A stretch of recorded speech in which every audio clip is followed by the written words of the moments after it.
নমস্কার, 5 স্পেশালি নিয়ে আমি অতনু রয়েছি আপনার সঙ্গে এবং 5 স্পেশালির শুরুতে নজর থাকবে আমাদের কালীঘাটে, কারণ কালীঘাটে অত্যন্ত গুরুত্বপূর্ণ বৈঠক।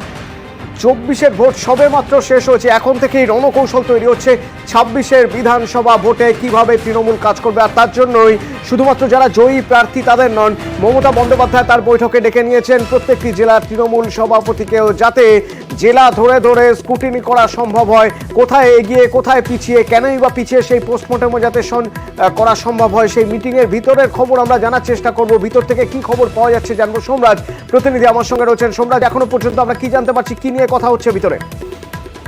দেখো, যেটা মূলত প্রত্যাশিত ছিল যে আজকের বৈঠকে বিধানসভা ধরে ধরে এবং লোকসভা ধরে ধরে মমতা বন্দ্যোপাধ্যায় ফলাফলের পর্যালোচনা করবেন, সেই মতোই দেখা যাচ্ছে। মূলত যে জায়গাগুলিতে ফলাফল ভালো হয়েছে, মমতা বন্দ্যোপাধ্যায় আজকে যখন বৈঠকে ঢোকেন, বৈঠকে ঢুকেই তিনি সিঙ্গুর সহ হুগলি জেলার ভালো ফলাফলের জন্য মন্ত্রিসভার সদস্য বেচারাম মান্নার প্রশংসা করেন এবং তিনি যেভাবে হুগলি জেলায় কাজ করেছেন এবং হুগলি আসন তৃণমূল কংগ্রেসের দখলে এসেছে তার জন্য মমতা বন্দ্যোপাধ্যায় প্রশংসা করেন বৈঠকে বেচারাম মান্নাকে।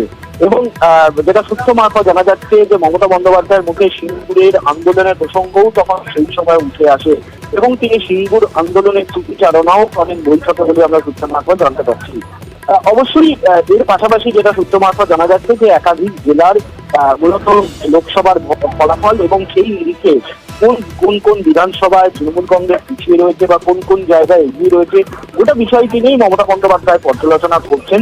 তবে বৈঠক শুরু করেন অভিষেক বন্দ্যোপাধ্যায়, তৃণমূল কংগ্রেসের সর্বভারতীয় সাধারণ সম্পাদক। তিনি বৈঠক শুরু করেন এবং তারপরেই মমতা বন্দ্যোপাধ্যায় বিভিন্ন যারা নেতারা এসেছেন। আজকে বৈঠকে শুধুমাত্র 29 জন জয়ী সাংসদ নয়, রাজ্য মন্ত্রিসভার একাধিক সদস্য উপস্থিত হয়েছেন, উত্তরবঙ্গ থেকে কয়েকজন বিধায়ক উপস্থিত হয়েছে, পাশাপাশি একাধিক জেলা সভাপতিরা উপস্থিত হয়েছেন। অর্থাৎ মনে করা হচ্ছে যে মূলত যে যে এলাকাগুলিতে তৃণমূলের ফলাফল বিধানসভা ধরে তুলনামূলকভাবে খারাপ হচ্ছে, সেই জায়গাগুলিতে যাতে কিভাবে আগামী দিনে ফলাফল ভালো করা যায় বা এই ফলাফল খারাপ হওয়ার কারণ কি, গোটা বিষয়টি সম্পর্কে ধারণা পেতে চান মমতা বন্দ্যোপাধ্যায় এবং অভিষেক বন্দ্যোপাধ্যায়। সেই কারণেই একাধিক বিধায়কদের ডাকা হয়েছে এবং আজকে যে 29 জন জয়ী প্রার্থী তারা নয়, যারা নির্বাচনে দাঁড়িয়েছিলেন তাদের সবাইকেই আজকে বৈঠকে ডাকা হয়েছে বলে আমরা সূত্র মারফত জানতে পারছি। সবদিনই বৈঠক শুরু হয়েছে এবং বৈঠক প্রায় 1 ঘন্টা হতে চললো। 1 ঘন্টা হতে চললো বৈঠক। সোমরাজ আমার সঙ্গে ছিলেন, বৈঠকের ভিতরের খবর জানছিলাম। আরো জানবো, আমার সঙ্গে অপর প্রতিনিধি আবির রয়েছেন। আবির, বৈঠক হচ্ছে কালীঘাটে, কিন্তু প্রসঙ্গ উঠছে দিল্লিতে বিরোধী জোট, সেই বিরোধী জোটে তৃণমূলের কি অবস্থান হবে তা নিয়ে কি বৈঠকে কথা হয়েছে? বা যখন এরকম একটা ইঙ্গিত শোনা যাচ্ছে, যখন তৃণমূল সুপ্রিমো বলছেন যে এই সরকার, এই জোট সরকার বেশি দিন টিকবে না, তাহলে কি বলতে চাইছেন তিনি? এই প্রসঙ্গ নিয়ে কি কথা হচ্ছে ভিতরে? দেখো, প্রায় 45 মিনিটের বেশি সময় হয়ে গেল মমতা বন্দ্যোপাধ্যায় বৈঠকে বক্তব্য রাখছেন। সূত্রের খবর, বৈঠকে তিনি যা বক্তব্য রেখেছেন তার যদি সংক্ষিপ্ত আকারে যদি মনে করা হয় তাহলে তিনি উল্লেখ করেছেন যে বিজেপির বিরুদ্ধে লড়াই অনেকটাই তীব্র হয়েছে।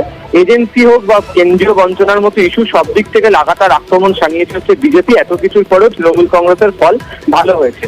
তার বক্তব্য অনুযায়ী যে কেন্দ্রীয় সরকার ইচ্ছা করে টাকা আটকে রেখেছে, এক্ষেত্রে দাঁড়িয়ে বারবার বলা সত্ত্বেও অর্থ দেওয়া হয়নি। রাজ্য নিজের অর্থ 100 দিনের কাজের থেকে দিয়েছে এবং আবাসের ক্ষেত্রে রাজ্য টাকা দেবে সেটা আগেই জানানো হয়েছে। সংসদীয় কাজে কেন্দ্রীয় বঞ্চনা এজেন্সির অতি সক্রিয়তা নিয়ে যে লড়াই চালানো হবে সেটা আরেকবার পরিষ্কার করে দেওয়া হয়েছে।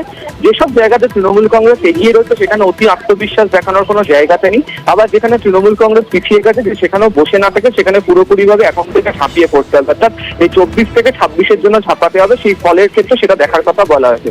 এছাড়া যারা মহিলা সাংসদ যারা হয়েছেন তাদেরকে আরো সক্রিয় হওয়া এবং মহিলা সংসদের ভূমিকা পালনের পাশাপাশি নিজেদের এলাকাতে আরো সক্রিয় থাকার কথা দিনের বৈঠকের ক্ষেত্রে বলেছেন।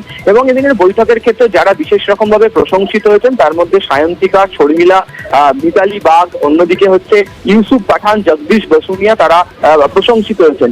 একই সঙ্গে স্বল্প ব্যবধানে সুজাতা মণ্ডলের হেরে যাওয়া এবং অন্যদিকে হচ্ছে যে যেটা তিনি উল্লেখ করেছেন যে কাঠির মতো আসনে উত্তম বারিক তিনি যেভাবে লড়াই করেছেন সেটা অনেকটা বাঘের মতো উত্তম বারিক লড়েছে, সেই প্রশংসা ওই দিনকে মমতা বন্দ্যোপাধ্যায়কে বলতে শোনা গিয়েছে। সূত্রের খবর, বিভিন্ন যে আসনগুলোর যে হার, যে বিভিন্ন জায়গাতে পিছিয়ে থাকা, সেই হারের কারণ নিয়েও পর্যালোচনার কথা তিনি এই বৈঠকের মধ্যে শুরু করেছেন, এমনটাই আমরা জানতে পারছি। ধন্যবাদ। তো